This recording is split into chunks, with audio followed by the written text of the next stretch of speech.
Hello and welcome to Sioux Online. Today we have the last in a series of interviews with the candidates for the upcoming election. And today we have our mayor, Mayor Debbie Amaroso. Hello, Debbie. Hi, Mike. For the people that have been abroad for the last 4 years, would you tell us a little bit about yourself? Well, I've been mayor for the last 4 years. Previous to that, I sat as a member of council for 3 terms for 9 years. I represented Ward 5. And in conjunction with that, I did 40 years of work in health and social services with Community Living Algoma, Ontario March of Dimes, and my last year was doing a special project for the Red Cross. And I retired about a year and a half ago and became full-time mayor at that point in time.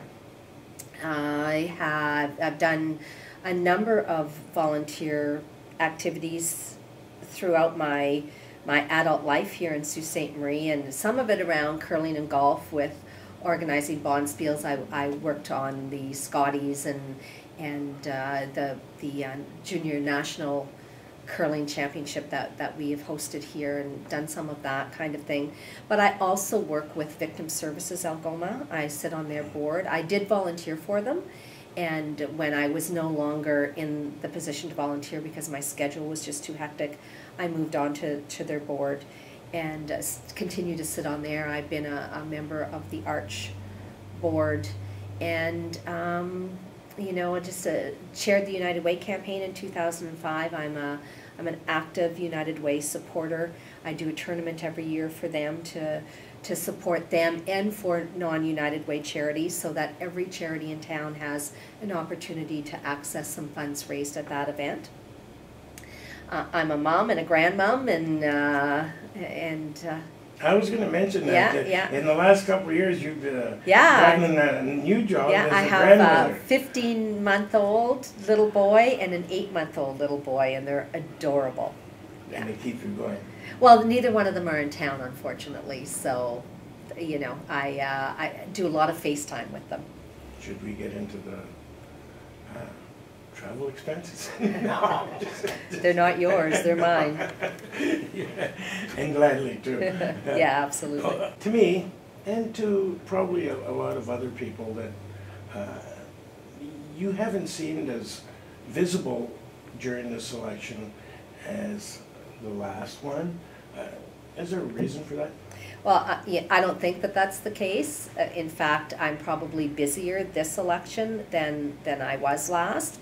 Last election, I spent the majority of my time door to door. I am doing a door-to-door campaign, but I'm also attending, you know, numerous community events that I have committed to. You know, I'm a candidate, but I am also the mayor, so there are a number of community events that I've committed to, and I attend all of those.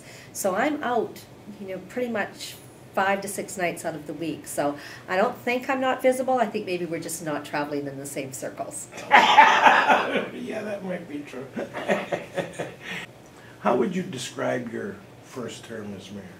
It's been a wonderful experience for me. I came into this saying that I would provide the leadership that would bring people together at the table.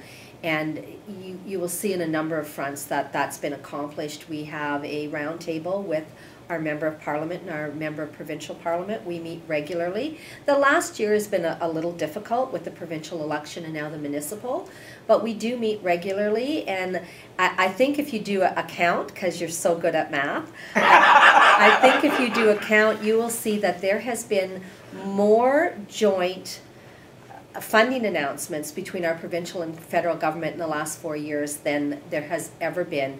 And I think that's a testimony to how much we work together. I'm also working with a regional group. It's called NOLAM, which is the Northern Ontario Large Urban Mayors. So Timmins, North Bay, Sudbury, Sault Ste. Marie, and Thunder Bay. And we meet regularly to talk about regional issues that are important to Northern Ontario. And we've actually made some inroads where we get to meet with groups of ministers quarterly that come and talk about the priorities that we have set. So we've done a priority paper that we presented to them a year ago, and we meet regularly to touch base with those. So things like electricity costs, which are common throughout Northern Ontario, and really is a barrier for us to get industrial investment in the north. So we talked to them about that. We talked to them about immigration strategies, because we know that we're going to need to have immigration strategies in place to make sure that the vacant positions will be able to be filled. But, people aren't having kids like they used to have. I mean, my mom was one of 13 and my father was one of 10. So, people aren't doing that anymore. So, we're going to have to look at those. So we as a group do that. I think council has worked effectively together under my leadership. And, if you look at, and I know you want to talk a little bit later about the pluses in the community, I think that we're seeing some investments paying off, and I would rate it a good 4 years. Mm-hmm. Okay, you were talking about my math. It might be a little bit out there to do the next math question for an election interview, but I'd like to do some math. And by that I mean the negative and the positive issues that have occurred during your tenure as mayor. On the negative side, the brown water problem, major issue. The horrendous condition of the roads, which you've seen because I've sent you a few pictures out. And thank you for getting the problem solved. Glad you mentioned that. Identified problem, problem solved. Another part of a good 4 years. Mm-hmm. The youth migration to other parts of the country.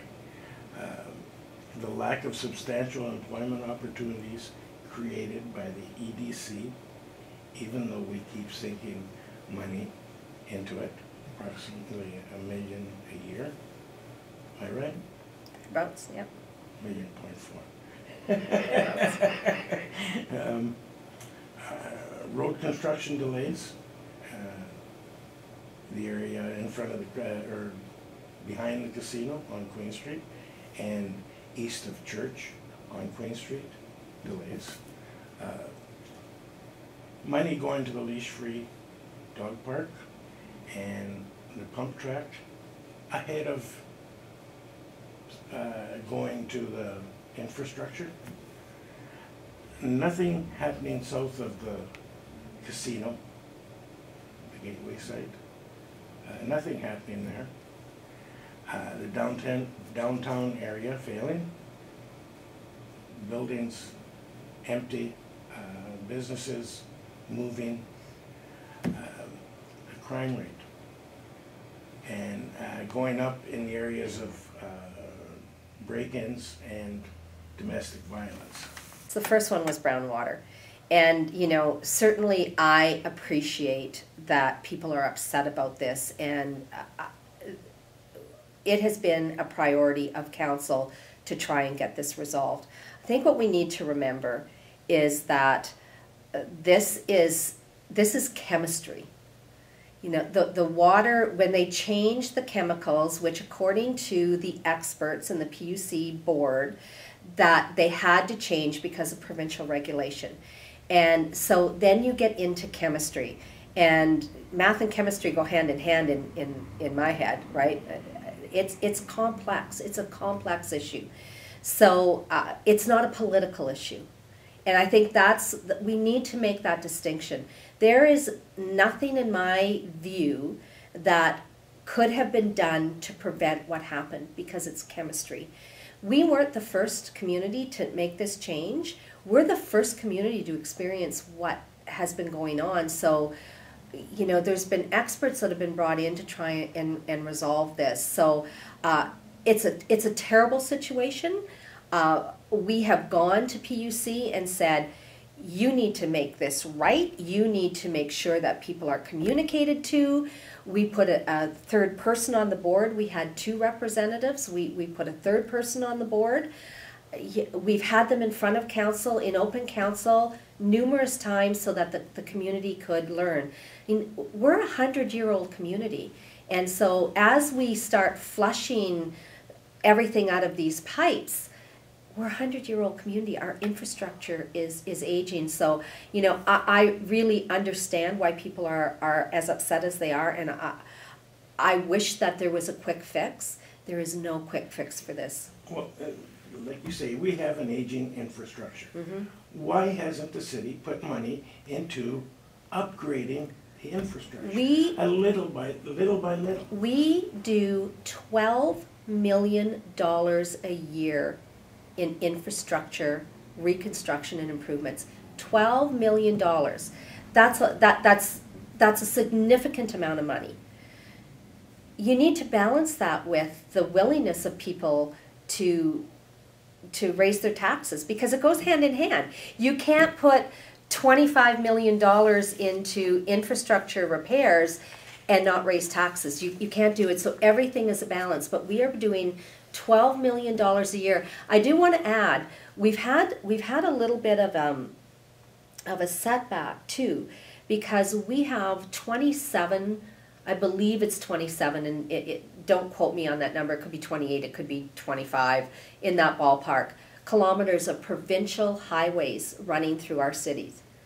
And there was a connecting link funding envelope that was available to us every year up until this year, and they've cut that off.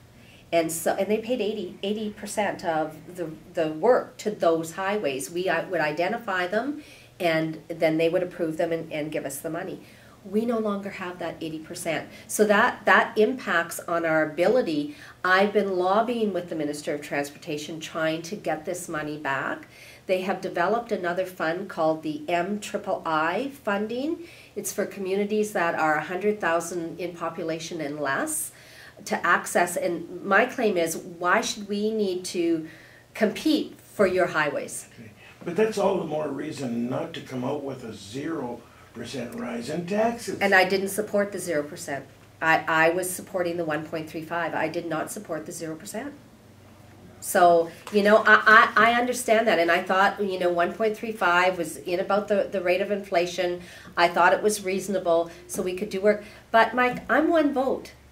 You know, I'm one vote, and so, you know, at the end of the day, I supported it because that's where council was going, and I had no other choice. But if you run the tape, you will see that I was in favor of the 1.35. Okay, I'd like to make a comparison. This is a report that came out in 2011.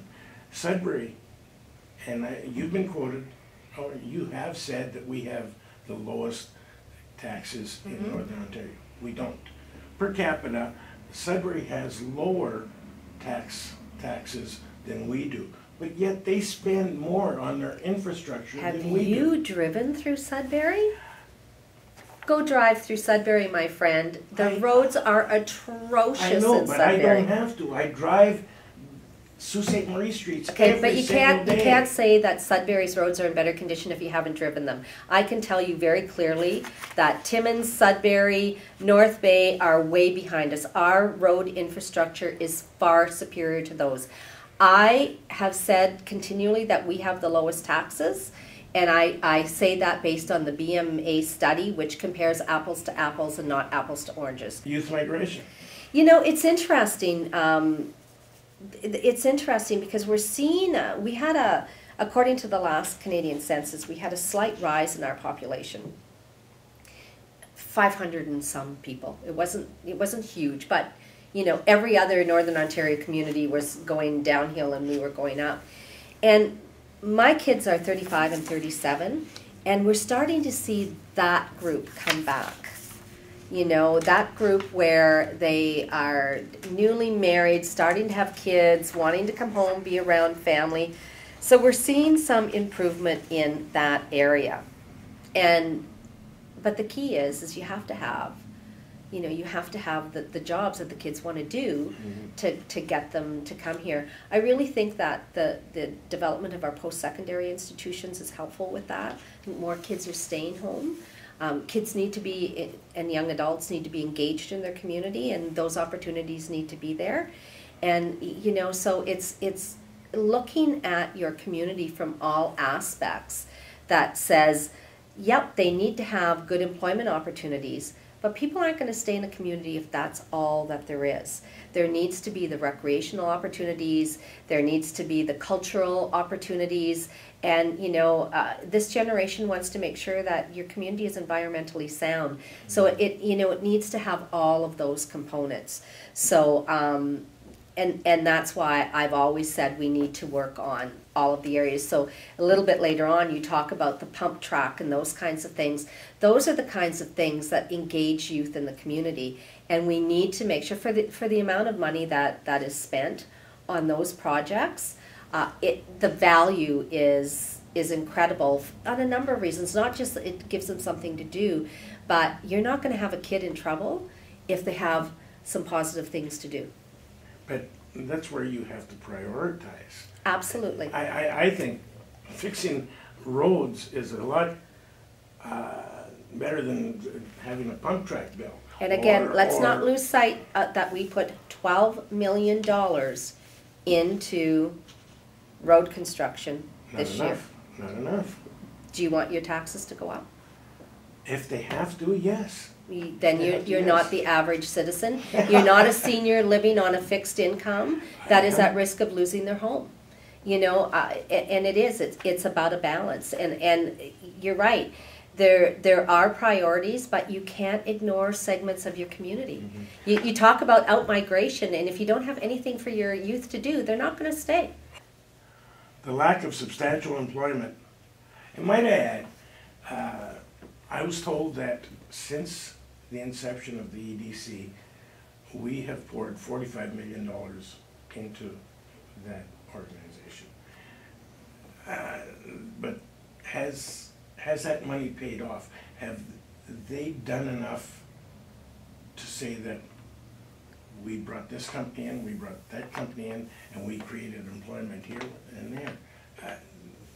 Have we received our money back for what we spent? I think we have. My personal opinion, and I'm not sitting here with some stats in front of me, so I'm not going to be able to do numbers for you, and I'm not going to look off a sheet of paper either. So, you know what? I would say that one of their jobs is to create the climate. And I think if you look at the EDC and the Innovation Center together, they have done, the Innovation Center has done some significant things as far as their GIS system, and that's where they started out. It's interesting, they started out in, it was my first term, so 98, 99, and we gave them $1 million. That was the Council of Desperation, where the unemployment rate was so staggeringly high that anything that came across our desk, we're like, yeah, let's do it, let's do it, let's do it. And the Innovation Center was born then, and we gave them $1.2 or $1.3 million to get off the ground. They now get that same dollar amount every year, but they now have 45 staff working for them. They're doing their GIS system is internationally recognized. They are doing some really interesting things with e-health. They're designing some really interesting digital security and digital gaming things, which will help us develop with the OLG, those kinds of things. So the combination of the two, I think we're getting our value. They're scoping out people. They're responsible for the Elementa group coming here that is doing the waste to energy project, and it's been slow, but it's catching fire. This last term, we've used significant resources for the whole OLG retention. That's significant jobs in our community. So and there's there's the business incubator that's up and running. So there's these projects that are out there that I don't think the person walking down the street knows about unless they need it. But I definitely think that the supports are there for business to develop and grow. And we had 30 new businesses in the last 4 years. We've lost 8, so we have 22 net new businesses. So you know what? I would think that I paint a different picture than you, because I don't think it's a dismal picture at all. I think that we have some great things happening in the community. Yeah, well, the average guy on the street doesn't look at the positives. He he or she still looks at, what's wrong with this? We gotta fix Yeah, this. yeah, well, And- and I understand that. I understand that, but there's a lot of good work going on, lots of good work.